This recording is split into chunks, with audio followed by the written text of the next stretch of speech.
Upasika, upasaka, ibu bapak, saudara-saudari sedama yang budiman, senang menjumpai Anda dalam keadaan sehat dan tentunya berbahagia. Dalam rangka 44 tahun Sangga Theravada Indonesia, kami akan berbincang-bincang seputar Dhamma. Pada kesempatan ini hadir bersama saya Bante Dhammadhiro Mahathera. Wandami Bante, senang juga menjumpai Bante dalam suasana kebajikan, dalam suasana belajar seperti ini. Oh, terima kasih, saya juga senang. Ya Bante. Bante, selama kurang lebih 1 jam ke depan saya akan tanya-tanya yang berkaitan dengan topik pada kesempatan ini. Topiknya adalah permaknaan kata dalam ajaran Sang Buddha. Seperti kita tahu Bante, ajaran Sang Buddha itu sudah berlangsung sekian waktu, cukup lama. Kalau kita lihat hingga saat ini kita memperingati Trisuci Waisak sudah 2564. Dalam usia yang cukup panjang sampai saat ini kita menemukan, kemudian kita pelajari dan juga kita praktikkan dalam keseharian kita, tentu di baliknya ada orang-orang yang punya kiprah dalam pelestarian kitab suci atau pustaka suci Tripitaka. Nah, Bante bisa jelaskan secara ringkas mungkin kiprah-kiprah yang telah dilakukan oleh para pendahulu kita sehingga Tripitaka itu bisa kita temui, masih bisa kita pelajari hingga saat ini. Ya, baik. Ini adalah pertanyaan yang menarik memang untuk dibahas supaya umat Buddha bisa mengenali, bisa ada keakraban dengan pustaka suci yang menjadi pegangan bagi umat Buddha kita semuanya.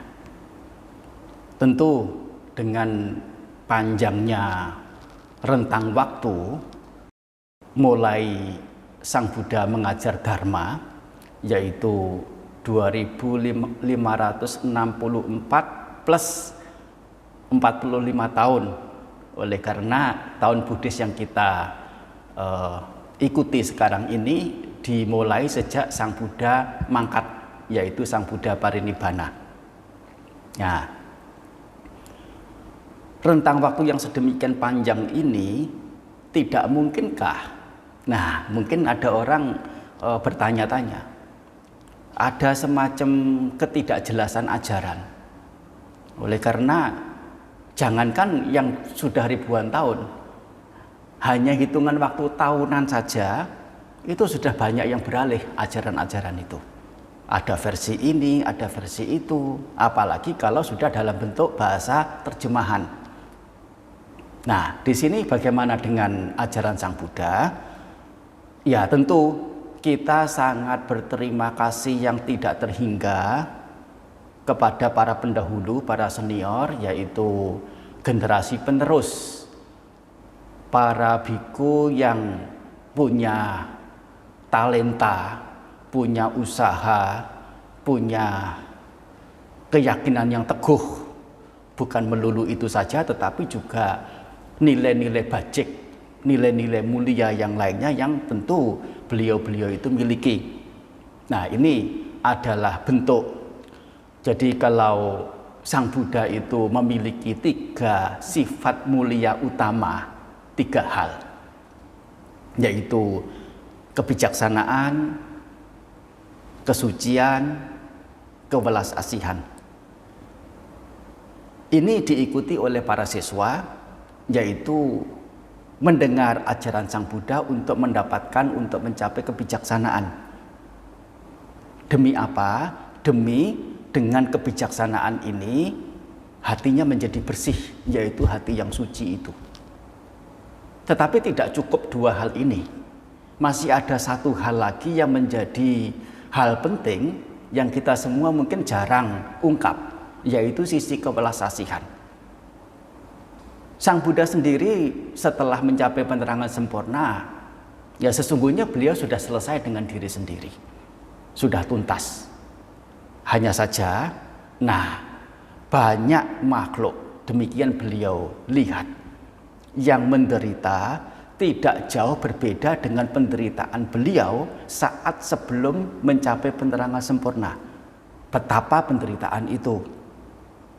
Nah, dengan dasar seperti inilah kemudian tergerak dalam hati beliau untuk berbagi berkah, untuk berbagi manfaat kepada semua makhluk, kepada makhluk-makhluk yang lain, yaitu dengan mengajar dharma. Nah, di sini para siswa, para biku yang telah punya keteguhan hati dalam ajaran Sang Buddha, belajar dharma, mengingat, menghafal, ya, selain untuk diri sendiri, juga untuk orang-orang yang lain. Salah satu hal dalam mereka ini punya kiprah adalah melestarikan dharma ajaran Sang Buddha itu sendiri. Pada awalnya mereka mengajar dan belajar itu secara dari mulut ke mulut, yang disebut dengan istilah mukha patha. Patha itu artinya tutur kata, mukha itu wajah atau mulut. Nah, jadi tutur kata yang diucapkan dari mulut ke mulut. Mereka yang mau belajar dharma harus datang kepada seorang guru. Nah, gurunya ini kemudian membacakan ulang sutra-sutra itu untuk kemudian yang belajar menirukan, menghafal. Nah, ini berlangsung dalam rentang waktu yang tidak singkat kalau kita mau memperbandingkannya dengan kita zaman sekarang ini, yaitu bahwasanya peristiwa atau suasana belajar dharma dari mulut ke mulut ini bukan hitungan setahun, 2 tahun, 10 tahun, 20 tahun, tetapi tidak kurang dari 400 tahun. Artinya setelah 400 tahun semenjak Sang Buddha parinibbana pun, kegiatan belajar mengajar dharma secara mukha patha itu tetap berlangsung, meskipun 400 kemudian setelah Sang Buddha parinibbana sudah ada dituliskan Pustaka Suci Tipitaka dalam dalam lembaran daun lontar, ya, jadi dituliskan di atas daun lontar. Nah, ini adalah upaya para senior meneruskan ajaran Sang Buddha dari satu generasi ke generasi berikutnya. Lebih dari itu, nah, setelah ada upaya menuliskan ajaran Sang Buddha di atas daun lontar, nah, ini juga memberikan peran yang sangat-sangat besar sehingga kita sampai pada zaman sekarang ini, bahkan nanti ke depan masih bisa mendapati ajaran Sang Buddha meskipun sudah ribuan tahun usianya. Nah, itu satu hal yang sangat-sangat menggembirakan dan keberkahan bagi kita. Ya, kita kalau menelusuri secara lebih detail, lebih rinci bagaimana suasana Tipitaka itu pertama kali dituliskan di atas daun lontar, ya, kita akan menjadi sangat-sangat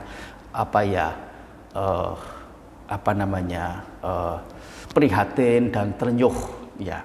Kalau mungkin bahasa gaulnya itu baper begitu, ya. Ya itu beberapa senior mempertimbangkan bahwasanya suasana di lingkungan pada waktu itu, yaitu di Sri Lanka, sedang tidak kondusif, terjadi kekacauan antara satu bangsawan dengan bangsawan yang lain berebut kekuasaan. Nah, ada perang begitu, ya, sehingga di masyarakat itu juga terjadi kekacauan. Para biku sendiri juga sudah mulai berkurang jumlahnya yang menghafal pustaka suci. Mulai berkurang.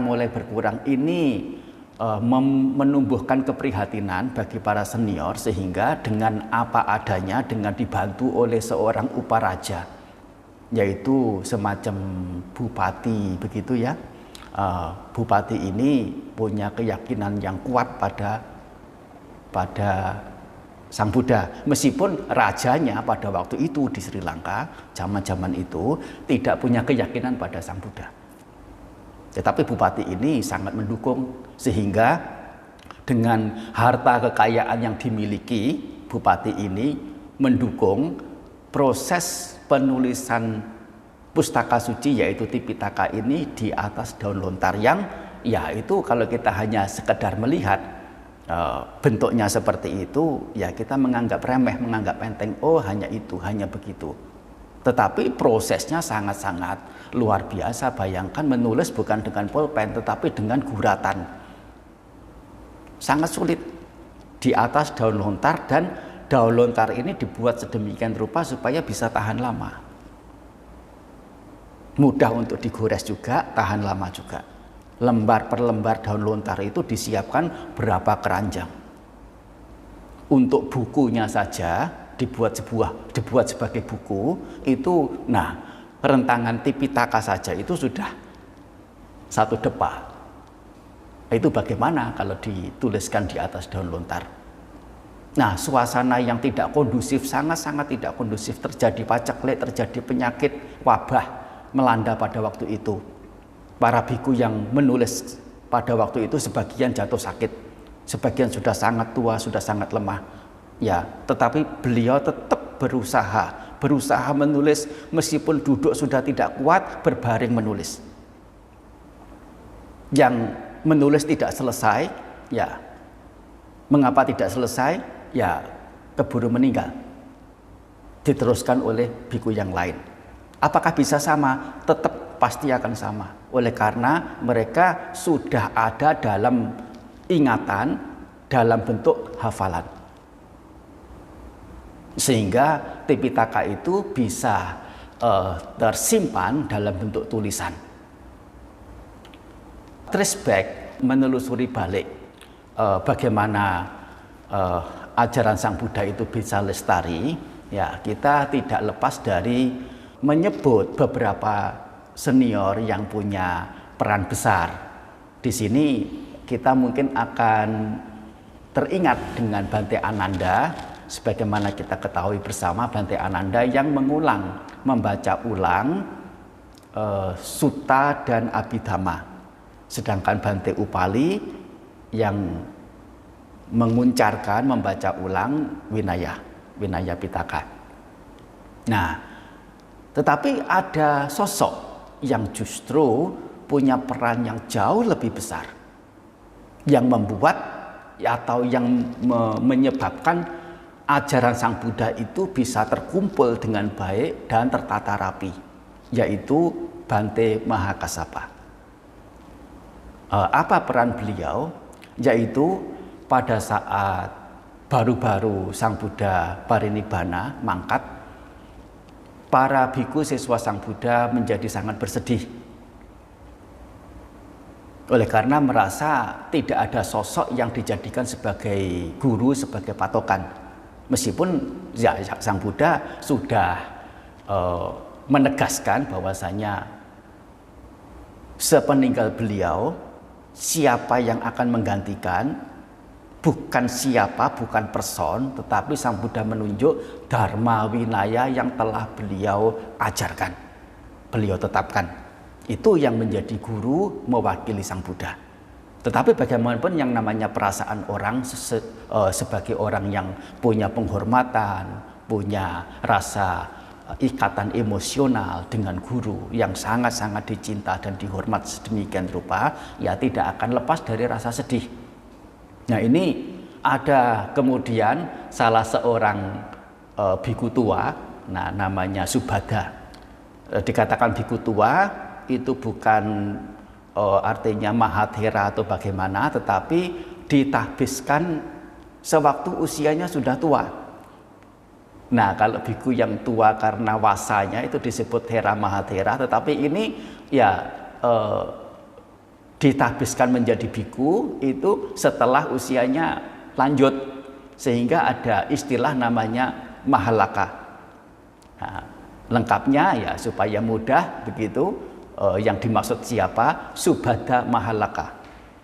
Oleh karena nama Subhada ini banyak ya, untuk menentukan siapa orangnya, yaitu disebut ya, diistilahkan Subhada mahalaka. Subhada ini ditahbiskan setelah usianya lanjut. Nah, melihat para biku bersedih, nah, dia kemudian mengucapkan kata-kata yang terkesan lancang, meskipun sesungguhnya dengan niatan yang baik. Ya, apa yang diucapkan? Yaitu menghibur para biku yang bersedih. Sudah, tidak usah berlarut-larut bersedih. Memang kita semua kecewa dengan Sang Buddha sudah tidak bersama dengan kita lagi. Tetapi ya, itu ada sisi positifnya, yaitu bahwasanya kalau dulu semasa Sang Buddha ada, kita tidak bisa bebas bergerak. Melakukan ini dilarang, melakukan itu tidak boleh, melakukan apa juga dikatakan tidak patut. Sepeninggal beliau, ya kita lebih leluasa, lebih enak. Mau berbuat apa juga ya apa suka-suka kita. Perkataan ini didengar oleh Bante Mahakassapa. Mendengar kata-kata sedemikian rupa, Bante Mahakassapa menjadi sangat-sangat prihatin. Ya, termasuk menyesali. Tetapi kemudian justru dengan perkataan ini tercetus pemikiran oleh Bante Mahakassapa untuk mengukuhkan ajaran Sang Buddha ini, yaitu dengan membentuk sebuah pertemuan yang disebut dengan istilah Sanggayana. Sanggayana itu artinya penguncaran bersama-sama. Sang bersama-sama, gaya artinya gaya itu artinya menembang atau membacakan, begitulah ya. Melantunkan ya, gaya artinya melantunkan, sanggayana artinya melantunkan bersama-sama. Oleh karena itu sudah menjadi tradisi dari para siswa untuk menghafal ajaran Sang Buddha. Ya, di situ dalam pertemuan ada 500 arahanta yang menunjuk Bante Ananda dan Bante Upali untuk membaca ulang. Nah, itu kalau misalnya ada yang keliru, nah yang lainnya akan interupsi dan mengoreksi. Setelah dikumpulkan, ya dibaca semua, dikumpulkan. Nah, inilah kemudian yang kita sebut sebagai Tipitaka, 3 keranjang. Waktu itu mungkin sebutannya bukan Tipitaka, oleh karena Tipitaka itu muncul, istilah ini muncul setelah Tipitaka itu ditulis di atas daun lontar, yang daun lontar ini dimasukkan di keranjang-keranjang sesuai dengan warga, sesuai dengan nikaya, sesuai dengan bagiannya. Ini Sutta Pitaka, ini Winaya Pitaka, ini Abhidhamma Pitaka. Nah, di sini setelah Sanggayana dilakukan, ajaran Sang Buddha menjadi menjadi utuh, yang tentu upaya para biku dalam rangka belajar yaitu dengan menghafal. Bagaimanapun Sanggayana ini bukan hanya 1 kali saja dilakukan, ada beberapa kali. Oleh karena salah satu sebab utamanya itu seiring dengan berjalannya waktu, ada perorangan biku atau sekelompok biku yang mengajarkan Dharma Sang Buddha ini atau punya pandangan atas ajaran Sang Buddha ini, diserongkan, entah dengan kesengajaan ataukah tidak, tidak tahu. Yang mana pastinya adalah bahwasanya pada zaman itu di India sudah banyak sekali cara pandang secara filosofis. Nah, sebagian bersesuaian dengan ajaran Sang Buddha, sebagian tidak sesuai bahkan bertentangan. Nah, para biku yang mengajarkan keliru atau mengerti keliru, nah ini nanti akan bisa merusak ajaran Sang Buddha secara utuh kalau mereka sampai mengajarkan secara meluas. Nah, oleh karena pada waktu itu belum ada tertulis, baru mukapatha, dari mulut ke mulut. Oleh karena itulah sesekali ada sanggayana lanjutan, yang kedua, yang ketiga, yang keempat, bahkan yang kelima, yang keenam, yang ketujuh berikutnya yang tidak di India dilakukannya waktu itu. Nah, dilakukan di Sri Lanka, di Myanmar, di Thailand. Nah, yaitu adalah upaya agar ajaran Sang Buddha itu tetap lestari, utuh dan rapi. Tidak ada semacam hama, tidak ada penyakit, tidak ada apa itu.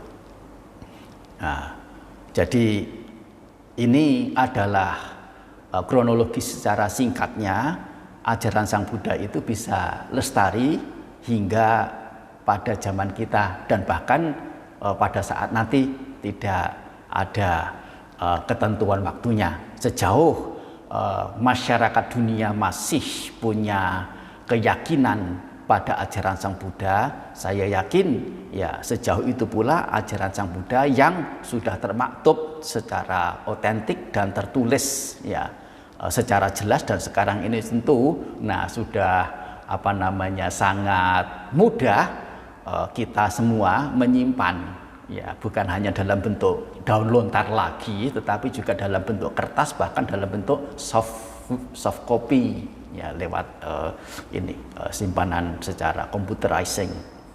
Nah, ini adalah ajaran Sang Buddha hingga kini. Nah, begitu ya kira-kira. Ya, Bante. Ya.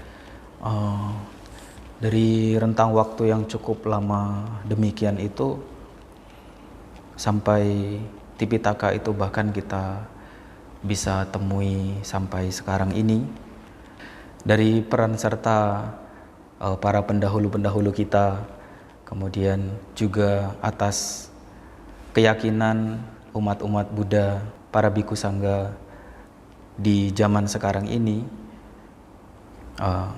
mungkin tidak berlebihan kalau ajaran Sang Buddha ini, Tipitaka ini bahkan bisa sampai lestari hingga ribuan tahun ke depan, Bante.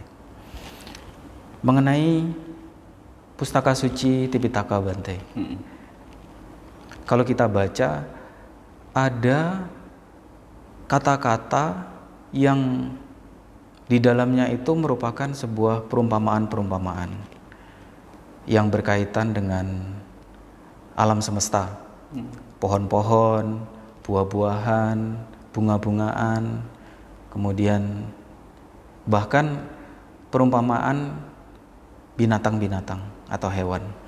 Nah, sebenarnya apa tujuan Sang Buddha, Bante, menggunakan perumpamaan-perumpamaan seperti itu? Ya. Kenapa Sang Buddha tidak secara langsung dengan bahasa formal misalkan menyampaikan apa yang beliau maksudkan? Baik, urusan pengajaran ini adalah urusan bukan melulu sisi logika secara pemikiran, tetapi membutuhkan yang namanya rasa. Rasa ini yang justru akan mendukung ingatan, perhatian, kepedulian, dan kesungguhan hati dari pihak yang mendengar itu bisa lebih diharapkan ada. Sehingga kalau kita menyelidik ke dalam lagi, kita akan bisa menemui yang namanya gaya bahasa. Yang kita zaman sekarang ini menyebutnya dengan istilah majas, betul majas, ya? Betul. Iya, dulu namanya gaya bahasa. Nah, banyak sekali gaya bahasa, entah itu personifikasi, perumpamaan, kiasan, metafora, analogi, dan masih banyak yang lain. Nah, ini tujuannya apa? Gaya bahasa ini ya Salah satu tujuannya adalah untuk memperindah, untuk meningkatkan rasa bagi pendengar. Terlebih dari itu, dengan perumpamaan, permaknaan yang terkandung dalam ajaran Sang Buddha itu lebih tertekankan, menjadi lebih jelas. Kita bisa sebut atau ungkap ya contoh-contoh, ya misalnya dalam Dhammapada ya, saya mengambilnya dari Dhammapada oleh karena adalah pustaka yang kita semua umat Buddha sudah familiar, bahkan sudah menghafal baik bahasa Pali maupun terjemahannya lebih mudah diakses daripada bagian-bagian yang lain dalam Tipitaka. Satu yang saya angkat ya pertama adalah dalam Dhammapada yasa acanta dusil yang maluwa salami wotatang karoti so tathatanang yatha nang ichati diso, yang artinya adalah keburukan akut yang seseorang lakukan itu ibarat perumpamaan, ibarat pohon malua yang melilit pokok pohon yang lain. Di sini diartikan secara lebih jelasnya adalah keburukan akut yang dimiliki oleh seseorang akan melilit dia, ya, layaknya tumbuhan ara pencekik malua yang melilit pokok pohon. Dia memperlakukan diri sendiri layaknya musuh memperlakukan. Nah, apa artinya dia memperlakukan diri sendiri layaknya musuh memperlakukan? Kira-kira musuh itu akan berharap kebahagiaan atau penderitaan bagi yang dimusuhi? Penderitaan. Dan ini bukan musuh, bukan orang lain, tetapi adalah diri sendiri. Nah, ini agar sesungguhnya tindakan buruk yang seseorang lakukan itu bukan untuk mencelakai orang lain, pihak lain semata, tetapi justru mencelakai diri sendiri. Dia akan tumbang, dia akan terlilit, dia akan diliputi oleh keburukannya itu layaknya ara pencekik. Nah, seperti apa ara pencekik itu? Yaitu satu jenis tumbuhan yang dia bertumbuhnya itu harus bersandar pada pohon yang punya pokok yang besar begitu. Nah, di sini setelah menempel di satu pokok pohon, malua ini, ara pencekik ini akan kemudian melingkupi seluruh batang itu sampai tertutup, sampai mengikat, sampai mengerat, sampai mencekik pokok pohonnya, sampai tercekik. Batang pohon ini tidak mampu lagi untuk berkembang, akhirnya rapuh. Apa kemudian yang terjadi karena rapuh? Tumbang bersama-sama dengan si ara pencekik itu. Nah, ini perumpamaan ini akan menjadi jelas, akan memperjelas permaknaan keburukan akut yang seseorang lakukan. Nah, di sini selain perumpamaannya itu memperjelas, nah supaya bisa jelas perumpamaannya ini, nah keakuratan dalam menerjemahkan ini juga harus ada begitu. Oleh karena kalau kita tidak bisa menerjemahkan kata malua ini secara baik, ya misalnya menerjemahkannya itu semacam benalu atau tumbuhan pepanjat atau liana, ya yang semacam begitu, ya tumbuh-tumbuhan yang bergantung bersandar pada pohon yang lain, tidak masuk tidak match, tidak bersesuaian. Oleh karena apa? Jenis-jenis yang disebutkan tadi itu tidak sampai bisa terbayangkan bagaimana kalau yang namanya ara pencekik itu melakukan pokok pohon yang disandari, betul-betul mencekik. Kemudian apa yang terjadi? Pokok pohon itu tumbang, betul-betul terjadi. Nah, ini adalah juga arti penting dari penerjemahan yang tepat, yang akurat, ya, sehingga bisa sinkron antara perumpamaan yang memang tujuannya itu adalah mempertegas makna, memberikan rasa yang lebih atas pernyataan dharma. Nah, ini satu contoh. Ya, contoh-contoh yang lain ya dengan perumpamaan, misalnya adalah wanang cindata marukang wanato jayate bayang. Ini juga di Dhammapada. Tebanglah hutan, tapi jangan tebang pohonnya. Oleh karena bahaya atau ketakutan muncul dari hutan. Nah, kita harus mengerti apa itu hutan. Sebagai bentuk perumpamaan, sebagai bentuk kiasan, sebagai bentuk apa yang namanya itu ya dalam gaya bahasa. Nah, hutan di sini dimaksudkan adalah sumber ketakutan, sumber kengerian.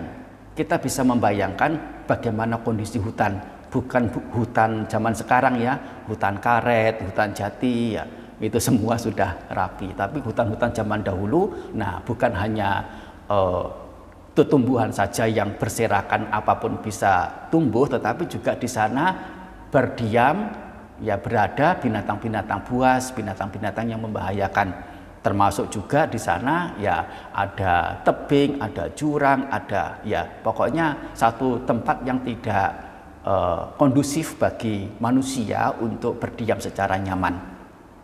Itu adalah makna atau persepsi hutan untuk kita kenali. Ya, sesungguhnya ini kalau diterjemahkan ke dalam bahasa Inggris ya akan lebih mengena begitu. Mengapa? Oleh karena dalam bahasa Inggris sendiri kata hutan yaitu istilahnya woods ya, W-O-O-D-S, woods ya, itu artinya adalah hutan dan juga punya makna kiasannya, artinya adalah penyakit atau sesuatu yang menakutkan. Sebagaimana yang barusan ada dinyatakan ya, karena ada satu petinggi negara yang sakit ya ada pernyataan didn't out of the woods yet, artinya belum lepas dari hutan. Yang dimaksudkan adalah belum lepas dari kondisi sakit, kondisi membahayakan. Ya, kalau diterjemahkan sehingga ke dalam bahasa Inggrisnya ya ini kira-kira ya, cut the woods, but not cut the wood. Nah, kalau wood tanpa S ya, itu artinya adalah pohon. Nah, kalau wood ada S-nya artinya hutan. Dan itu orang Inggris sudah sangat bisa mengerti dengan baik. Woods itu mereka mengertinya adalah penyakit atau bahaya. Nah, ini adalah permanaan dari kiasan yang dibuat. Nah, adalah utamanya bisa membuat orang semakin bisa tegas. Termasuk juga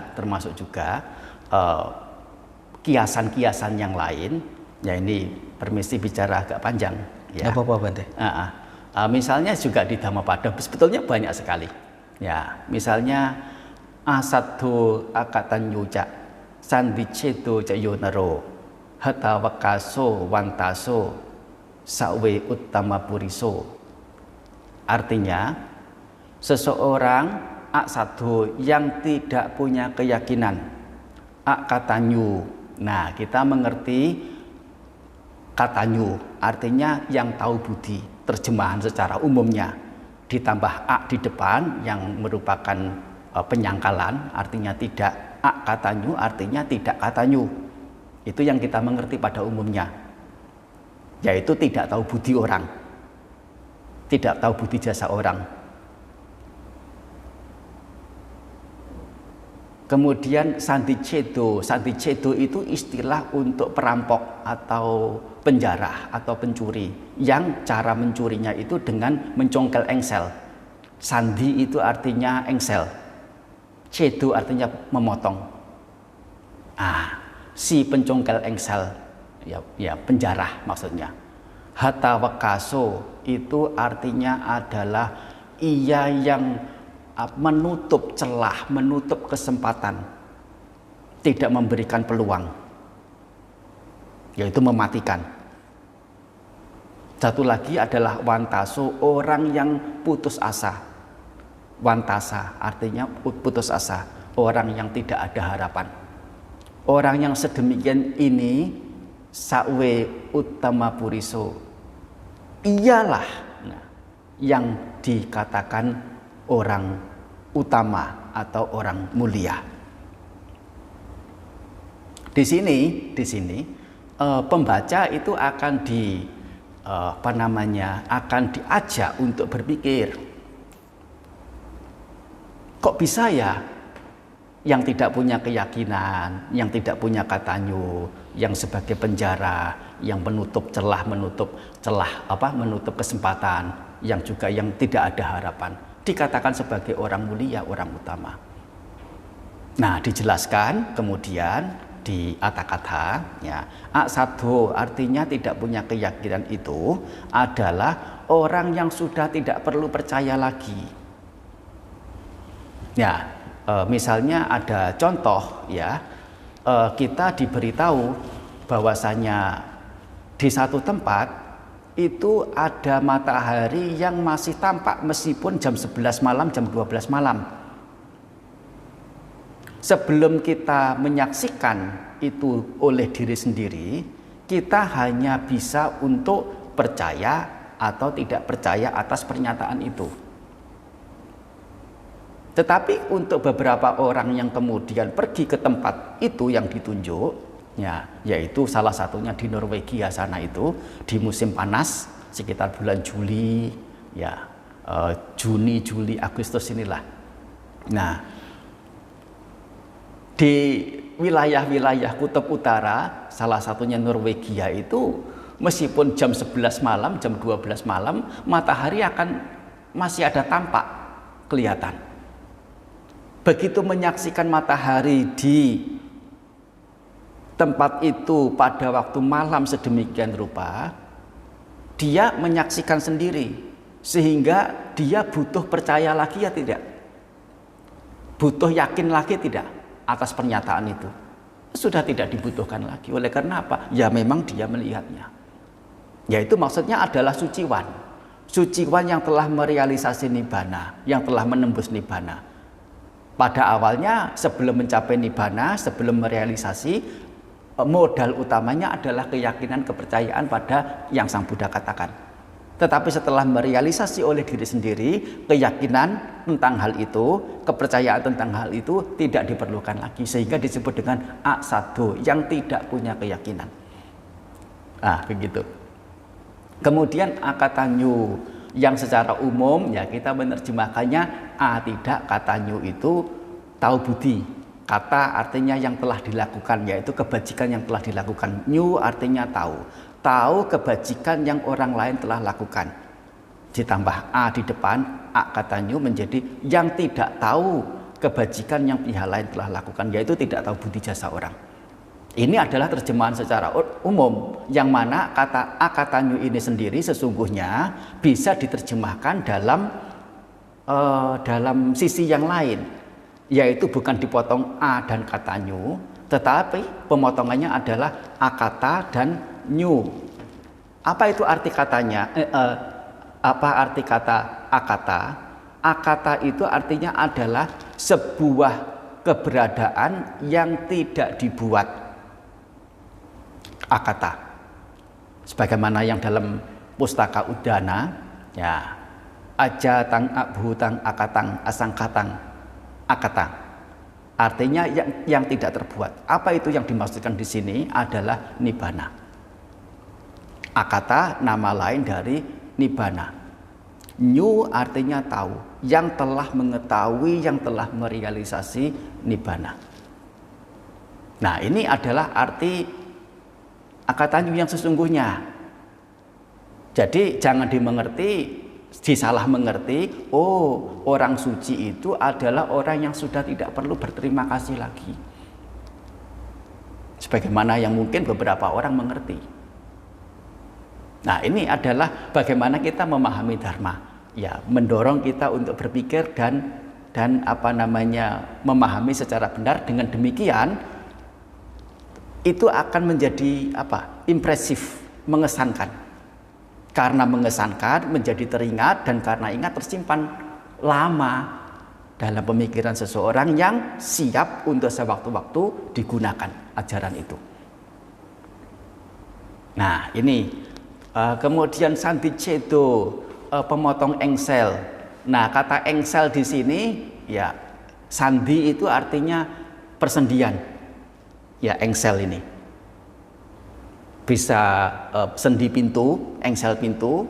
Nah, atau sendi siku sini. Nah, atau di sini yang dimaksudkan juga adalah engsel atau sendi berupa samsara, yaitu lingkar perjalanan kehidupan samsara. Oleh karena samsara inilah yang menghubungkan kehidupan ini dan kehidupan berikutnya. Ada yang namanya samsara. Lahir, mati, ada engselnya. Telah dipotong engselnya ini, samsara sudah dipotong. Tidak perlu lahir lagi dan tidak perlu mendapat dampak dari kelahiran, yaitu kecewa, yaitu sakit hati, sakit tubuh. Tidak perlu ada hal yang mendatangkan penderitaan. Yaitu adalah ia yang telah tuntas tugasnya. Hatawakaso, yaitu adalah orang yang telah menghancurkan celah. Celah di sini tidak lain adalah kelahiran itu sendiri. Tidak ada kelahiran, tidak ada kesempatan lagi untuk lahir.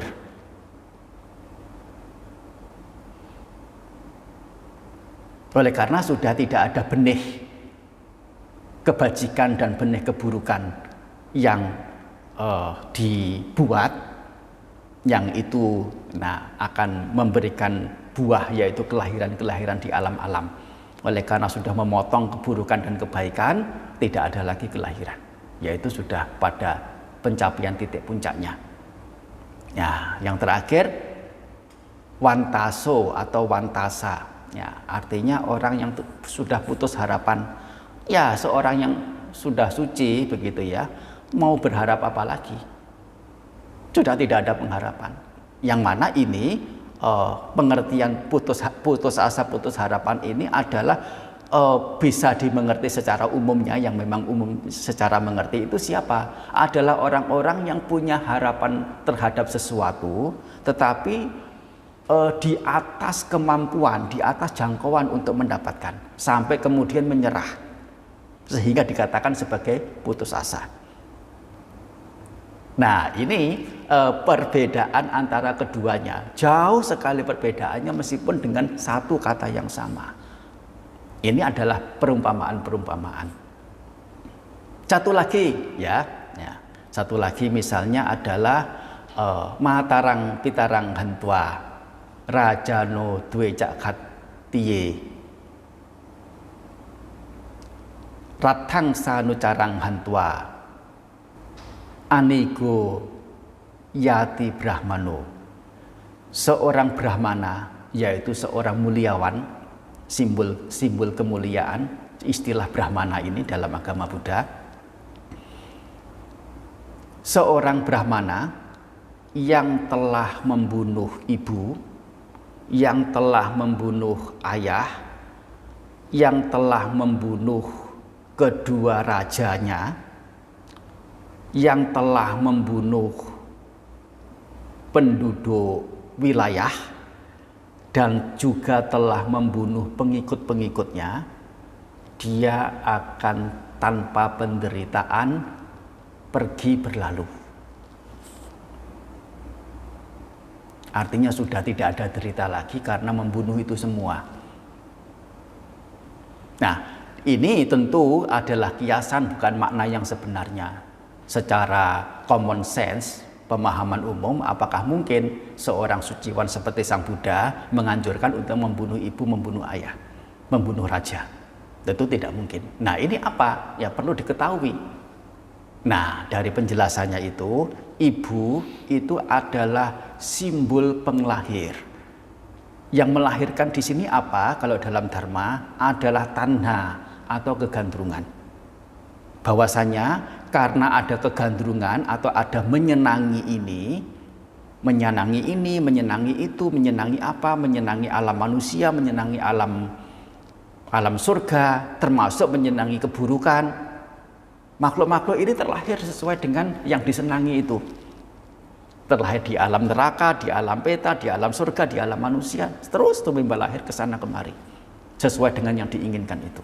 Ini karena apa? Karena kegandrungan ini. Sehingga karena sifat kegandrungan ini membuat makhluk-makhluk itu terlahir, ini diibaratkan seperti ibu. Nah, ini ibu adalah ibarat untuk tanha, kegandrungan. Ayah adalah ibarat untuk ketinggi-hatian, kesombongan, atau mana, MA panjang NA, mana. Kesombongan, ketinggi-hatian bagaimana? Yaitu bahwasanya seseorang bisa sombong, bisa tinggi hati itu karena ayah. Ayahnya itu yang hartawan, ayahnya itu yang bangsawan, ayahnya itu yang punya martabat tinggi, ayahnya yang punya pengetahuan luas, apapun. Nah, itu karena ayah ini sebagai sumber dari keangkuhan, ketinggi-hatian. Itulah sehingga ayah ini sebagai ibarat untuk mana atau ketinggi-hatian ini. Nah, membunuh kedua raja juga. Apa yang dimaksud kedua raja? Yaitu raja itu sebagai pemimpin. Tapi pemimpinnya bukan satu tapi dua.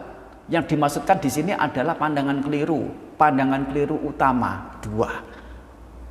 Pandangan keliru ini kalau dirinci sebagaimana yang dalam Brahmajala Sutta ada 62 jenis. Nah, kalau diringkas, betul-betul ringkas, itu hanya ada dua saja, yaitu pandangan tentang kemusnahan, uceta ditti, dan pandangan tentang kekekalan, sasata ditti.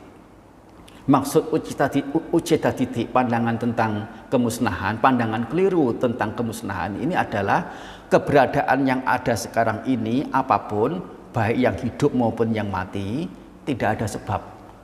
Dan setelah mati ya selesai. Tidak ada yang namanya kelahiran lagi. Apa yang dilakukan pada kehidupan sekarang bukan menjadi penyebab untuk kelanjutan berikutnya. Sehingga dengan pandangan sedemikian rupa memungkinkan orang itu untuk tidak segan-segan berbuat apapun meskipun jahat, meskipun buruk. Soalnya apa? Yang dipikirkan adalah bagaimana bisa senang, bagaimana bisa puas. Oleh karena apa? Kehidupan mendatang tidak ada.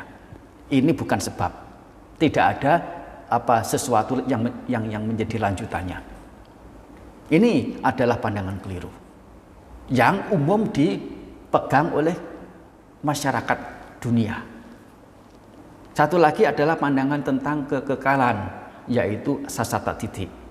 Untuk mereka yang sudah yakin pada hukum perbuatan, tetapi yakinnya itu tidak tuntas, tidak secara benar, masih diselipi dengan pandangan keliru, yaitu pandangan keliru sebagai yang kekal, dengan memandang bagaimana aku ini ada, aku ini berasal dari kehidupan-kehidupan yang lampau, karena saya berbuat baik demikian, sehingga mengkondisikan aku terlahir sebagai manusia di sini dan punya kondisi baik sedemikian rupa. Dan aku mesti melakukan banyak kebaikan-kebaikan lagi agar aku nanti bisa terlahir di alam-alam yang bahagia. Pernyataan ini dapat diambil satu permaknaan, satu simpulan bahwa si penutur ini punya pegangan, punya anggapan bahwa aku ini dulu, sekarang, dan akan datang itu adalah satu entitas, satu keberadaan yang sama. Dan ini tidak bisa diikuti secara kenyataannya. Kenyataannya itu apa? Kenyataannya itu adalah segala bentukan sifatnya adalah tidak kekal. Bagaimana kalau yang saya sekarang, aku sekarang sama dengan aku yang dulu, sama dengan aku yang akan datang? Artinya apa? Hukum ketidakkekalan tidak berlaku. Sehingga dalam kita mengerti karma perbuatan dalam sisi hukumnya, nah kita mengetahui bahwasanya tidak ada yang namanya musnah. Semuanya itu ada sebab dan akibat. Tetapi keberadaan sebab akibat ini masih juga dicengkeram oleh ketidakkekalan. Yaitu pihak yang lampau yang berbuat, selesai berbuat sudah mati. Yang menikmati buahnya adalah satu entitas, karena ada karma, ada perbuatan, muncul kemudian yang namanya tubuh dan batin. Tubuh dan batin ini sebagai akibat dari perbuatan, yang tubuh dan batin ini punya ciri, punya sifat sesuai dengan ciri atau sifat perbuatan yang dilakukan pada kehidupan atau kemunculan yang sebelumnya itu. Nah ini harus sepatutnya dimengerti sedemikian rupa tentang dua pandangan keliru secara umum. Nah ini diibaratkan sebagai raja, kedua raja, oleh karena dua pandangan keliru ini yang paling utama menyertai pemikiran manusia atau makhluk-makhluk hidup. Termasuk juga, rathang, maksudnya rathang ini apa? Rathang penduduk wilayah. Penduduk wilayah itu kira-kira jumlahnya berapa? Banyak. Sangat banyak. Mungkin bisa puluhan ribu, ratusan ribu ya, bisa jutaan. Artinya sangat luas, tidak terhingga. Itu sebagai ibarat untuk ke-12 jenis ayatana atau landasan. Ayatana. Di sini yang dimaksud adalah 12 ayatana. 6 ayatana bagian dalam, ajatika ayatana, dan 6 lagi ayatana bagian luar, bahiraka ayatana. Maksud ajatika ayatana, landasan dalam itu adalah penglihat mata, pendengar telinga, pencium hidung, pengecap lidah, penyentuh tubuh, dan pemikir atau pengetahu indera batiniah. Itu 6 hal. Dan 6 yang di luaran, landasan luaran, bahiraka ayatana, itu adalah bentuk-bentuk yang dilihat oleh mata, suara-suara yang didengar oleh telinga, bau-bauan yang dicium oleh hidung, rasa-rasa yang dikecap oleh lidah, pesentuh-pesentuh yang disentuh oleh tubuh, dan keberadaan-keberadaan batiniah yang dimengerti oleh pikiran. Apa yang dimaksud dengan keberadaan batiniah di sini? Misalnya ketakutan, misalnya kedamaian, misalnya kecemasan. Itu nyata tidak diketahui oleh pikiran? Nyata diketahui. Bisa ada dilihat tidak oleh mata? Bisa didengar tidak? Tidak bisa. Itu nyata sebagai yang ke-6. Nah, dengan ke-12 hal ini sesungguhnya itu sudah mencakupi segala hal yang ada di alam semesta, baik luaran maupun daleman.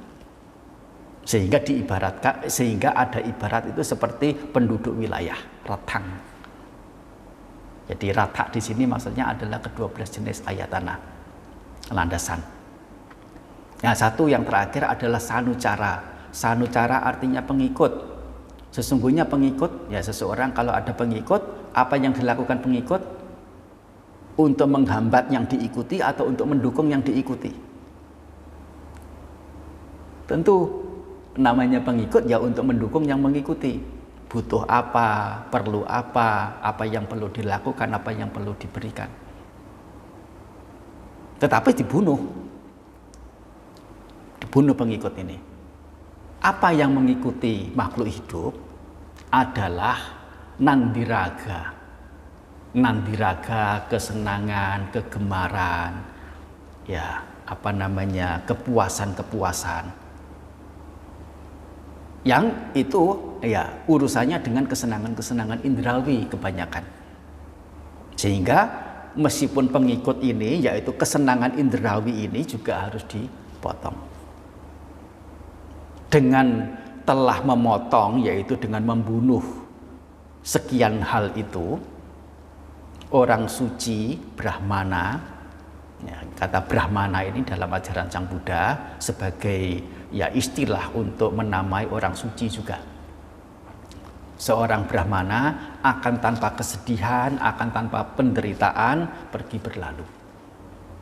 Nah, ada satu atau beberapa orang membaca terjemahan saya di Dhammapada itu sedemikian rupa, ia yang membunuh ibu, membunuh ayah, atau ia yang tidak punya keyakinan ini itu dan sebagainya, apa adanya seperti yang dipalinya, bagaimana itu saya terjemahkan, tidak ada polesan, ya semacam menegur, jangan terjemahkan begitu, itu nanti akan membuat orang salah paham. Nah, bagaimana kemudian saya menanggapi? Maaf, kalau mau menegur, jangan menegur saya. Tegurlah Sang Buddha. Oleh karena beliau yang berucap. Kalau kalimat ini kalimat tidak patut, yang tidak patut itu Sang Buddha yang mengucapkan, bukan saya yang menerjemahkan. Saya sekadar sebagai penerjemah yang harus konsisten. Apa yang ada itu yang diterjemahkan. Meskipun keliru juga saya terjemahkan keliru sebagai penerjemah. Begitu. Jadi kalau Anda ragu dengan pernyataan ini, jangan ragu dengan penerjemah. Jangan menegur penerjemah, tapi tegur pada Sang Buddha. Nah, itu adalah hal yang perlu diungkap, begitu ya. Nah, itu bagaimana? Oleh karena tentu punya alasan yang cukup dan punya pertimbangan-pertimbangan yang mumpuni sehingga pernyataan-pernyataan yang bermakna kiasan seperti ini itu bisa muncul dalam ajaran Sang Buddha itu. Saya kira dengan contoh-contoh sekian ini cukup ya untuk bisa paham tentang makna perumpamaan dalam ajaran Sang Buddha. Ya, iya, Bante. Saya rasa Sang Buddha memang jenius sekali dalam menyampaikan dharma ajaran beliau kepada para pendengar. Terbukti tadi yang Bante sampaikan beberapa contoh perumpamaan-perumpamaan itu akan menjadi lebih mudah diingat. Ya, betul. Contohnya yang saya simak dan lengket di memori saya itu ada engsel ya, pintu. Betul. Kemudian ada perumpamaan tentang pohon dan hutan, betul, yang merupakan simbol dari ketakutan, mara bahaya. Kemudian satu lagi perumpamaan tentang permisi, ya, tentang pohon dan hutan itu tadi, ya sedikit saya tambahkan ya, permisi. Boleh Bante. Ya. Nah, artinya apa? Bunuhlah hutan, artinya apa? Bunuhlah kotoran batin, penyebab bahaya. Jangan bunuh pohonnya, jangan tebang pohonnya, jangan bunuh, jangan tebang lehernya ini. Badannya jangan dibunuh, jangan dipotong, jangan ditebang. Tapi yang ditebang adalah kotoran batinnya yang membuat sengsara, penyebab penderitaan itu. Nah, itu maksud di situ. Ya, silakan. Ya, baik Bante. Terus satu lagi perumpamaan yang tepat sekali dan mengena sekali untuk mendengarnya. Nah, seperti yang tadi Bante sampaikan, contohnya adalah perumpamaan pohon ara. Oh ya. Ara pencekik. Oh ya. Memang Bante, kalau apa yang saya alami beberapa kali melewati salah satu ruas jalan di kota Medan.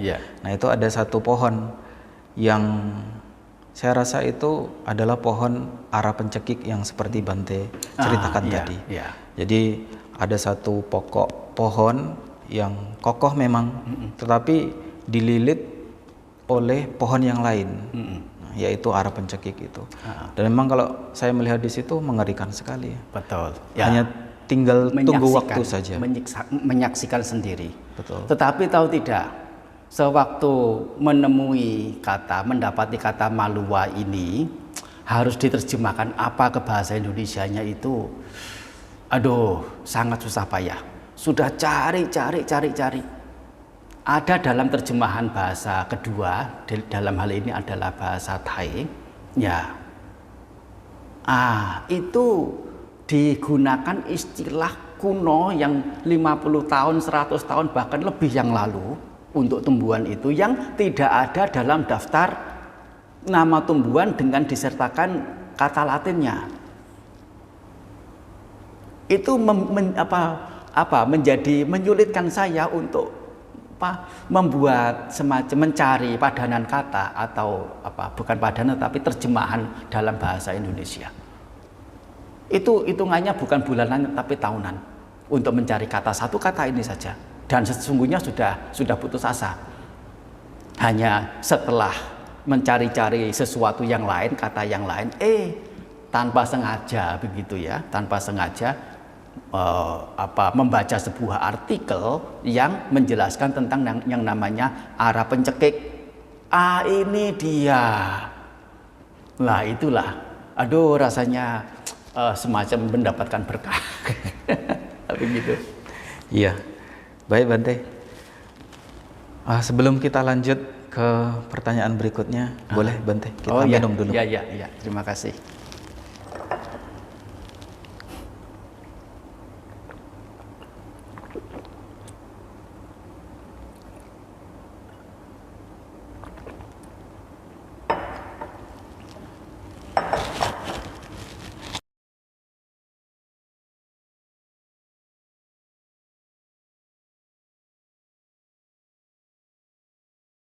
Peran dari peristilahan itu apa?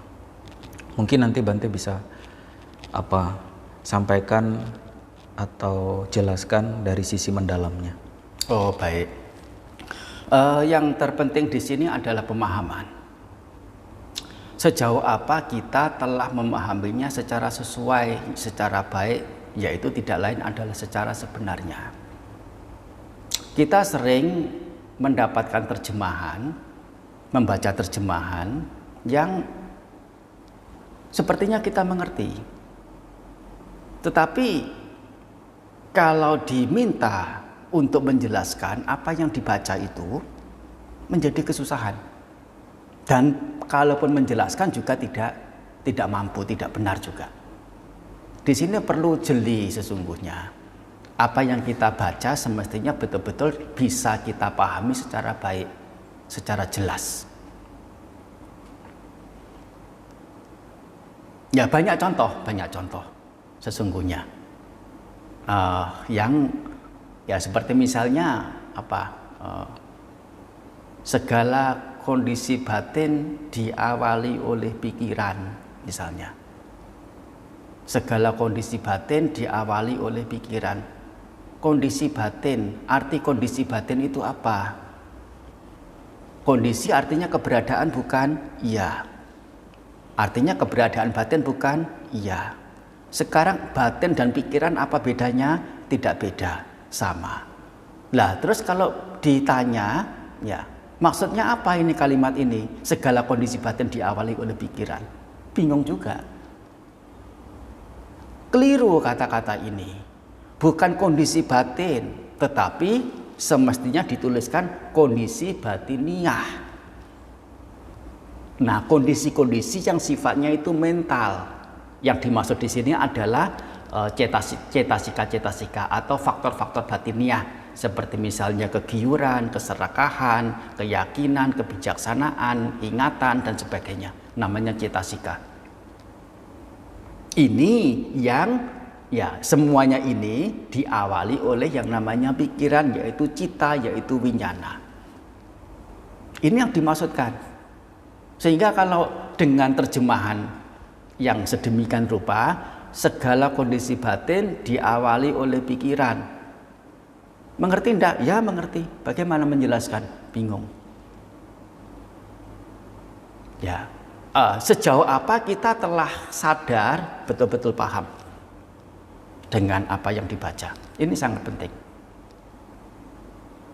Terlebih dari itu juga ini terkait dengan penerjemah. Ya, maaf saja ya, maklum saja untuk kita di Indonesia ini ya terjemahan-terjemahan itu ya kita tidak bisa langsung mengerti dari bahasa aslinya, bahasa palingnya. Mengerti dharma itu dari bahasa yang sudah menjadi terjemahan bahasa Indonesia, dan itu pun ya menerjemahkannya dari bahasa kedua sudah. Bukan dari bahasa palingnya. Kita menerjemahkan ke dalam bahasa Indonesia itu dari mungkin bahasa Inggris, bahasa Thai, bahasa Myanmar, atau bahasa-bahasa yang lain. Jangankan yang dari bahasa kedua, langsung dari bahasa palingnya saja riskan untuk serong, untuk melenceng. Jangankan bahasa terjemahan, langsung mengerti bahasa aslinya saja. Misalnya kita mengerti membaca tulisan dalam bahasa Indonesia, sekian orang membaca, nah tidak menutup kemungkinan ada perbedaan cara memandang dan pemahaman dari masing-masing itu. Sehingga peran dari penerjemah ini sangat besar. Harus menerjemahkannya secara tepat sehingga bisa mengerti dan bisa dijadikan patokan yang akurat bagi pendengar atau pembaca. Ya, saya ambil contoh misalnya, ya ini juga sebuah perumpamaan tapi lebih dijelaskan dalam sisi tekanan keakuratan makna. Kalau sampai salah terjemahkan tidak ada artinya apa-apa. Misalnya adalah atana cakatang papang attajang atasam bawang abimatati dumedhang wajirang wam hayang mening. Dalam Dhammapada artinya adalah keburukan yang diri sendiri lakukan, bukan orang lain. Attajang muncul dari dalam diri. Atasam bawang bersumber dari diri sendiri. Keburukan ini akan menggilas, akan menghancurkan si pelaku yang dungu itu. Karena tidak mengerti bahwa mengapa dikatakan dungu, dumeda, oleh karena tidak mengerti bahwasanya keburukan itu melukai diri sendiri. Sehingga dikatakan dungu, dumeda. Nah, ibaratnya apa? Wajirang wamhayang mening. Ibarat wajira yang merusak atau mencacati atau menodai mani. Wajira di sini harus diterjemahkan secara tepat, yaitu berlian. Dan mani juga harus diterjemahkan secara tepat, yaitu intan. Tidak boleh diterjemahkan ya secara acak atau secara tidak sesuai. Nah, maksudnya bagaimana antara berlian dan intan ini itu untuk menunjukkan, untuk mempertegas permaknaan keburukan yang diri sendiri lakukan. Yaitu apa? Bahwasanya sesungguhnya berlian dan intan itu adalah benda yang sama. Intan itu kalau barusan ditambang berupa batu yang berkilau, nah intan. Menjadi berlian, dikatakan berlian itu jika intan itu sudah digosok, berkilau, sudah dibentuk. Nah, menjadi banyak sekali sisi, sudut, sehingga berkilau-kilau baru namanya berlian. Sesungguhnya antara intan dan berlian itu ya barang yang sama. Dan hanya intan yang bisa menggores, yang bisa melukai intan. Hanya berlian yang bisa melukai, menggores berlian. Tidak barang yang lain. Kalau barang yang lain yang menggores intan atau berlian, barang yang menggores bukan merusak barang atau intan atau berliannya, yang menggores itu sendiri yang akan terluka oleh karena kalah keras. Sesungguhnya yang bisa melukai intan, yang bisa melukai berlian adalah intan atau berlian itu sendiri. Sehingga jika penerjemahannya adalah misalnya bagaikan berlian yang melukai akik, yang melukai giok, yang melukai apa namanya permata apa kuarsa, ya, batu kuarsa itu ya. Meskipun itu juga batu permata, tetapi daging yang berbeda, bahan yang berbeda, keberadaan yang berbeda, bukan satu daging yang sama. Sehingga kalau diterjemahkan sedemikian rupa tidak mewakili pernyataan awal. Apa itu? Dilakukan oleh diri sendiri, muncul dari diri sendiri, bersumber dari diri sendiri, melukai diri sendiri. Tidak nyambung sehingga. Nah, mengapa ini perumpamaan ini menjadi jelas dan mengena kalau telah diterjemahkan secara tepat. Jadi di sini pernyataan bahwasanya keburukan yang oleh diri sendiri lakukan muncul dari diri sendiri, bukan pihak lain, bersumber dari diri sendiri, bukan pihak lain sebagai penyebab, bukan dewa, bukan setan, bukan si A, si B yang lainnya, bersumber dari diri sendiri, akan menghancurkan dirinya si pelaku itu sebagai orang yang dungu. Nah, ini adalah sudah selesai sebetulnya dengan pernyataan ini, tetapi diperindah dan dipertegas oleh sebuah perumpamaan, yaitu bagaikan berlian yang melukai intan, yang mana sesungguhnya baik berlian maupun intan adalah sesuatu yang sama. Begitu. Jadi berlian melukai intan, yang melukai diri sendiri, bukan melukai yang lain. Bukan melukai permata jenis yang lain. Nah, ini adalah bagaimana peran ketepatan dalam penerjemahan.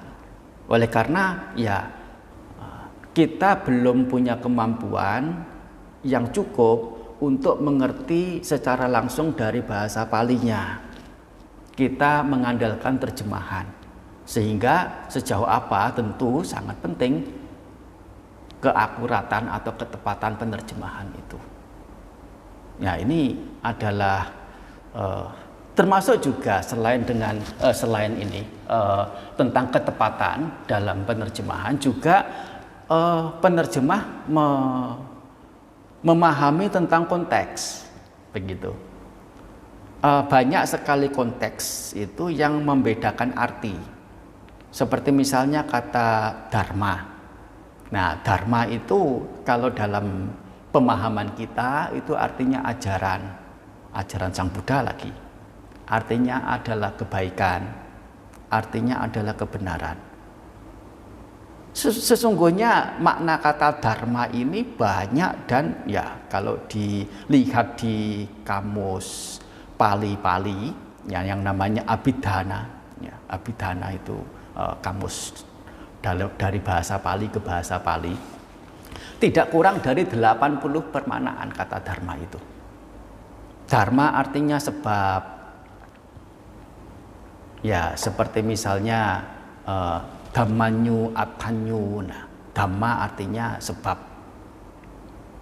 dharma itu artinya keberadaan yang bukan makhluk, nisatani jiwa dhamma. Ya, sebagaimana tadi yang disebutkan. Nah, manopubanggama dhamma. Kata dhamma di sini maksudnya adalah nisatani jiwa dhamma, yang bukan jiwa, yang bukan makhluk. Tidak lain adalah cetasika atau faktor-faktor batiniah. Nah, tidak ada hubungannya dengan sebab, tidak ada hubungannya dengan ajaran, tidak ada hubungannya dengan kebajikan. Dhamma juga, banyak itu yang mesti diterjemahkan ke istilah perihal. Contohnya adalah dalam satu sabda Sang Buddha, Cettarome bhikkhave dhamma. Wahai para biku, ada 4 jenis dharma yang apabila dilakukan akan mendatangkan kemerosotan. Apakah keempat halnya itu? Adalah berkeliaran di waktu larut malam, berjudi, bermabuk-mabukan, kemudian melakukan hubungan seksual secara bebas, ganti-ganti pasangan, atau bahkan menyelingkuhi pasangan orang lain, istri orang lain. Nah, sehingga kalau kata dharma ini, meskipun dalam bahasa Palinya memang digunakan istilah dharma atau dhamma, begitu diterjemahkan karena itu dhamma sudah cukup untuk disadap begitu saja. Ya, wahai para biku, ada 4 dhamma, ya, yang jika dilakukan akan mendatangkan kemerosotan ini. Lah, ini persepsi masyarakat kita yang mengerti dharma itu artinya adalah ajaran, kebajikan, kebenaran, itu akan menjadi kebingungan. Sehingga semestinya kata dharma meskipun yang digunakan itu memang kata dhamma, tapi mestinya diterjemahkan perihal. Ini satu hal tentang, ya sesungguhnya kalau ditilik dari konotasi yang lainnya sesuai dengan konteks-konteksnya ya akan banyak sekali. Oleh karena ya dikatakan tadi dhamma itu 80 sekian artinya, termasuk tiratana artinya juga dhamma. Di dalamnya ada Buddha, Dhamma, Sangha, ketiganya ini disebut dengan dhamma. Agatowe pasananang agam dhammang wijanatang. Kata agam dhammang di sini adalah tiratana dalam Agapasada Sutta. Nah, itu adalah contohnya. Misalnya kata loka juga tergantung pada konteks. Tergantung pada konteks. Ada 3 setidaknya makna kata loka. Loka yaitu dunia atau alam. Kalau kita menerjemahkan secara umum.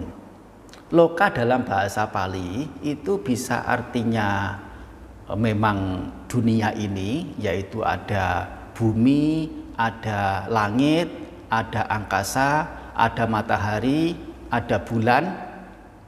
Ya, itu namanya alam. Ada surga, ada neraka, namanya alam. Namanya okasa loka. Tetapi juga, ya, kata loka ini digunakan dalam konteks yang lain. Dan dengan digunakan ke konteks yang lain tidak bisa diterjemahkan sebagai dunia dalam arti itu tadi.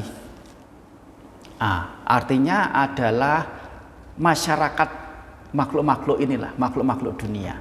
Seperti misalnya dalam Sangganusati, Anut tarang punyak hitang lokasa, sebagai ladang kebajikan yang unggul bagi dunia. Nah, kata dunia ini bukan matahari, bukan gunung, bukan bumi, bukan apa, tapi adalah makhluk-makhluk dunia. Kita harus mengertinya sebagai makhluk dunia, masyarakat dunia. Satu lagi kata loka di sini artinya adalah pancakanda, yaitu rupa, wedana, sanya, sangkara, winyana, yang digabung diringkas menjadi nama dan rupa, yaitu inilah namanya kehidupan inilah secara kesepakatannya. Nah, ada rupa, bentuk, wedana, pengenyam, sanya, pengerti, sangkara, pembentuk, winyana, pengetahu. Sesungguhnya ini yang dimaksud dengan loka. Contohnya adalah seperti dalam Mahasatipatthana Sutta, atapi sampejano setima wineya loke abijado manasang. Artinya ia, yaitu si yogi yang berlatih pemeditasi atau yang sedang menjalankan dharma, semestinya punya atapi, punya semangat. Sampejano punya kebijaksanaan. Satima punya pengingatan. Bekal dari punya 3 jenis bekal ini, wineya loke abijado manasang. Wineya memberantas, abija keserakahan, nafsu ragawi, domanasa kebencian, ketidaksukaan. Loke di dunia. Artinya apa? Di dunia ini berkaitan dengan apa? Berkaitan dengan keserakahan dan kebencian. Keserakahan dan kebencian di dunia maksudnya itu apa? Maksudnya adalah pancakanda ini. Rupa wedanasanya sangkarawinya. Di sini inilah keserakahan dan kebencian berada. Bukan di matahari, bukan di bulan, bukan di gunung, bukan di bumi. Nah, kata loka di sini mengarahnya ke situ. Itu namanya adalah konteks. Banyak lagi permaknaan yang sifatnya itu adalah konteks, ya konteks, ya termasuk juga ada personifikasi, ya misalnya dalam ini Dhammapada juga perumpamaan, ya pupani hewa pacinantang biasa tak manasang narang sutangga mang maghogowa macu adaya gacati. Artinya adalah macu, sang raja kematian. Nah, macu sang raja kematian. Ini adalah gaya bahasa yang sifatnya personifikasi, yaitu dipersonkan. Kematian dipersonkan seperti ada sosok dewa yang menjadi penguasa kematian itu. Disebut dengan macu atau mertiu. Mertiu. Ya, kalau dalam bahasa Sanskertanya, mertiu atau raja kematian akan membawa pergi, menggelandang, menyeret orang-orang yang asik mengumpulkan bunga-bunga, yang melekati kesenangan-kesenangan indrawi. Bagaikan air bah besar, mahoga, air bah besar yang menghempas atau yang membawa pergi, yang menyeret warga penduduk yang terlelap. Terlelap ini sumber atau terlelap ini simbol dari kelengahan, lengah, asik dengan bunga-bunga. Maksudnya bunga-bunga apa? Ya perumpamaan sekali lagi. Dan harus diterjemahkan bunga-bunga. Pupani bahasa palingnya. Apakah tidak membuat salah mengerti? Tidak. Yang namanya syair ini perlu ada penjelasan lebih lanjut. Tidak hanya dari bahasa asing, syair dari bahasa Indonesia sendiri. Untuk orang secara umum harus belajar dari orang yang mengerti syair untuk bisa paham. Ini adalah karya seni. Nah, di sini pupani simbol dari kesenangan-kesenangan indrawi, hal-hal yang menyenangkan. Dan itu masuk dalam di Dhammapada, pustaka Dhammapada itu masuk dalam warga bunga-bunga, pupawaga. Sehingga, nah kalau orang menerjemahkan, ya misalnya si penerjemahan ini takut kalau diterjemahkan yang asik memetik bunga-bunga. Nanti orang salah mengerti, dikira memetik bunga itu nanti menjadi penyebab raja kematian membawa pergi. Enggak ada yang petik bunga nanti, atau ketakutan memetik bunga. Sehingga menerjemahkannya adalah memetik bunga-bunga, artinya adalah diterjemahkan langsung untuk yang asik menikmati kesenangan-kesenangan indrawi. Ya memang tidak salah. Maksudnya memang ke situ. Tetapi begitu dituliskan seperti itu,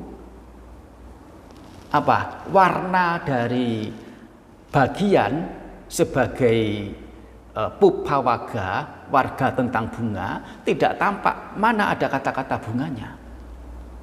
Menjadi gagal dalam menampilkan satu ciri bahwa ini adalah warga bunga-bunga, pupawaga. Nah, ini adalah semacam pelik-pelik atau hal-hal yang bersinggungan berkaitan dengan penerjemahan yang ya harus mengerti itu adalah gaya bahasa personifikasi, kiasan, perumpamaan, metafora atau apapun yang lainnya. Termasuk juga harus memahami konteks-konteksnya sehingga pemahamannya itu betul-betul bisa lengkap, sempurna untuk bisa dikonsumsi oleh pembaca atau pendengar. Ya itu rasanya ya yang tidak bisa memberikan contoh lebih banyak lagi meskipun masih ada banyak. Oleh karena tentu akan memakan waktu lebih lama. Iya. Saya tidak tahu ini ya sudah seberapa lama ya berlangsung. Iya, Bante.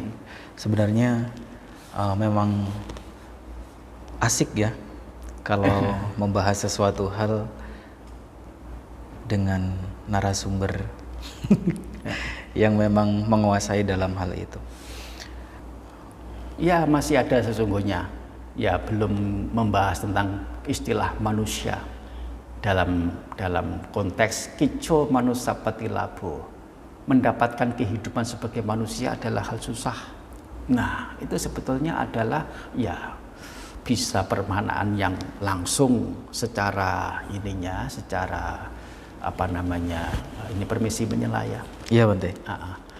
Langsung yang maksudnya adalah manusia dalam kesepakatan kita ini. Nah, atau manusia secara konsep imajinatifnya, secara filosofisnya.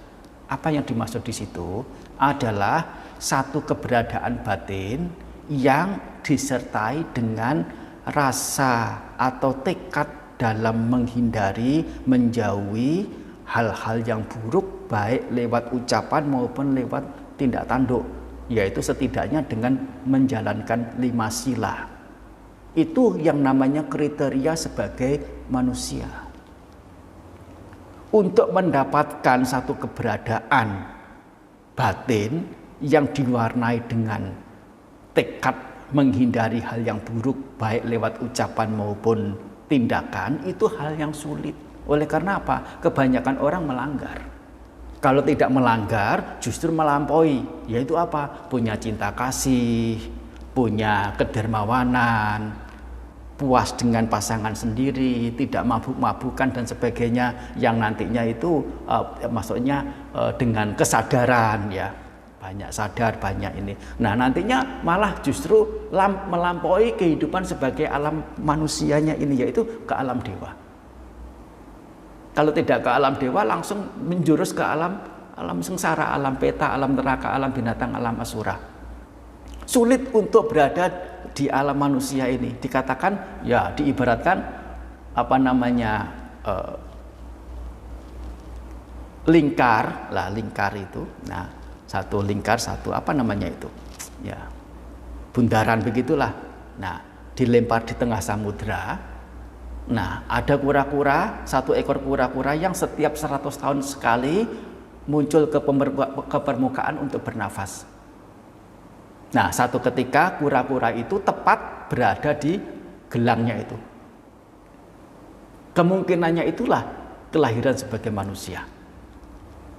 Yaitu sebagai satu perumpamaan tentang kehidupan manusia ini untuk punya tekad menjalankan sila itu sejauh itu sulitnya. Yang dikatakan sebagai kriteria atau standar yang namanya manusia. Kalau wadaknya, tubuhnya ini meskipun ya ada rambut begini, ada kaki begini, yang secara kesepakatan dikatakan manusia, tapi batinnya penuh dengan hal-hal buruk, dengan kebencian, melakukan keburukan-keburukan dengan kebencian. Sesungguhnya hanya wadak saja yang manusia, batin bukan manusia. Kalau hatinya dipenuhi dengan keyakinan yang baik, dengan kemurahan hati, ada cinta kasih, sesungguhnya hanya wadaknya saja yang manusia secara kesepakatan. Tetapi batinnya adalah batin dewa. Untuk tepat bisa menjadi manusia, standarnya manusia bagaimana, ternyata tidak mudah. Nah, itu adalah permanaan yang memungkinkan untuk bisa diambil bukan melulu manusia secara kesepakatan, yaitu apa? Nah, sebagai manusia inilah, orang inilah untuk terlahir sebagai kita ini. Ya, tentu permanaan yang sedemikian rupa juga menjadi bagian dari permanaan, tetapi bukan satu-satunya. Itu yang dimaksud. Ya, ini tambahan ya. Ya.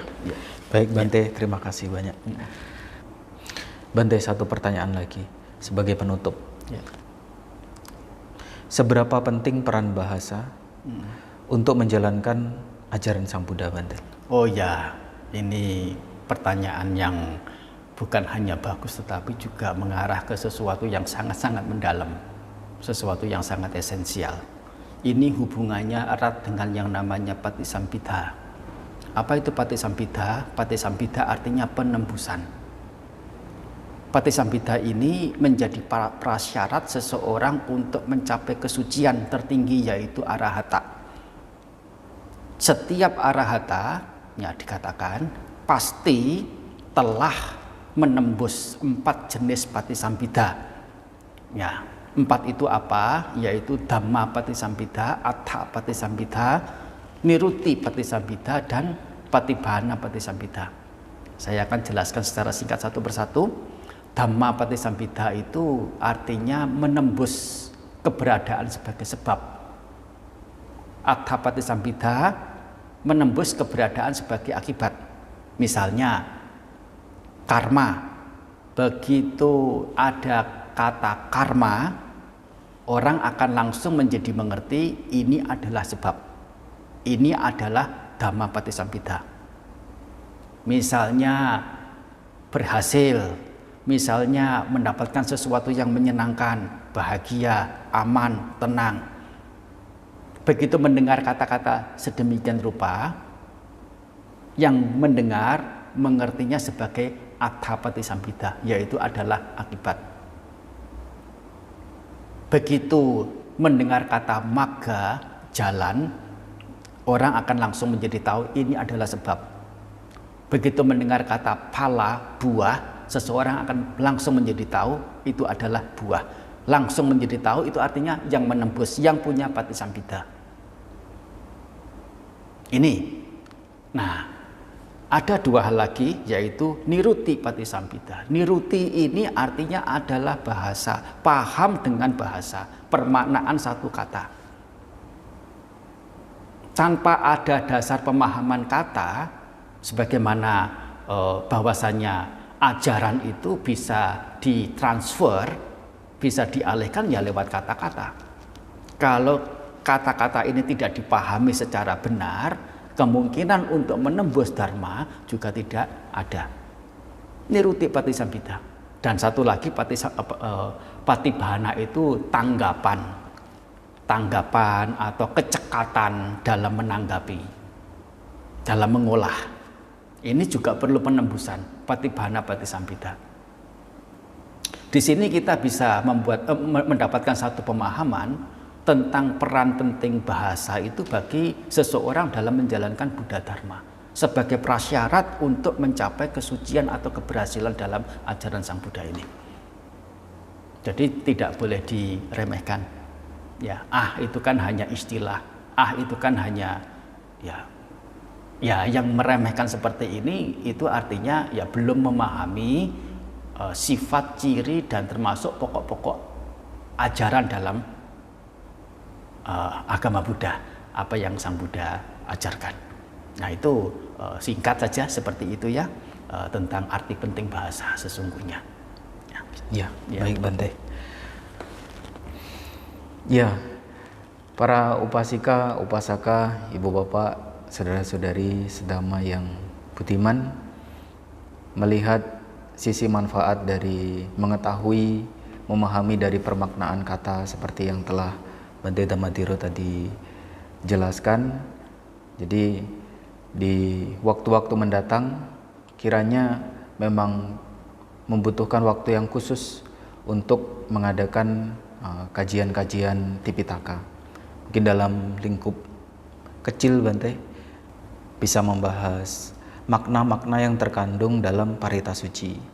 Kemudian dalam Dhammapada tadi Bante sudah sampaikan, walaupun itu cuma sedikit Ya, ya. Kalau nanti satu buku itu bisa dijelaskan secara gamblang begitu, umat-umat kita semua bisa benar-benar tahu apa yang terkandung, apa makna yang terkandung dalam Dhammapada itu. Ya, ya, itu satu perencanaan yang baik, dan sesungguhnya selama ini baik saya secara pribadi maupun siapapun yang lain yang punya pengetahuan mumpuni, pengetahuan cukup, itu sudah memang menjadi kiprah yang nyata dari beliau-beliau itu untuk memperjelas, untuk mempertegas permaknaan satu pokok dharma agar itu bisa dipahami secara benar. Sesungguhnya juga sudah berlangsung. Hanya memang kalau mau dengan suasana yang tertentu membahas secara khusus tentang peristilahan dari berbagai sisinya, itu mungkin akan menarik bagi sejumlah orang, terutama yang punya kegemaran dari sisi peristilahan, bahasa, termasuk juga istilah-istilah dharma, istilah-istilah Pali. Sesungguhnya bahasa Pali bukan sesuatu yang menakutkan, tetapi sesuatu yang menggembirakan. Nah, oleh karena tanpa mengerti langsung dari bahasanya, sesungguhnya kita dalam memahami dharma itu selalu diliputi dengan yang namanya keraguan, kebimbangan. Itu sesungguhnya. Jadi kalau kita itu ngerti dari istilah Palinya, itu sudah tidak bisa goyah. Yang ngertinya dari sisi terjemahan itu memungkinkan, betul enggak, maksudnya apa? Dan memang tidak ada satu istilah itu bisa diterjemahkan ke dalam bahasa lain itu secara persis tepatnya begitu. Itu hanya mendekati. Sehingga kalau memungkinkan, kalaupun bahasanya tidak diketahui, setidaknya beberapa peristilahan yang kaitannya dengan pelaksanaan dharma, pemahaman dharma itu bisa diketahui dan dimengerti secara baik dan benar. Itu akan menjurus pada manfaat yang lebih optimal lagi. Begitu. Ya. Baik. Terima kasih banyak Bante. Ya satu. Dengan senang hati. Ya, demikian Dhammasakaca bincang-bincang Dhamma bersama Bante Dhammadhiro Mahatera dalam rangka 44 tahun Sangga Theravada Indonesia.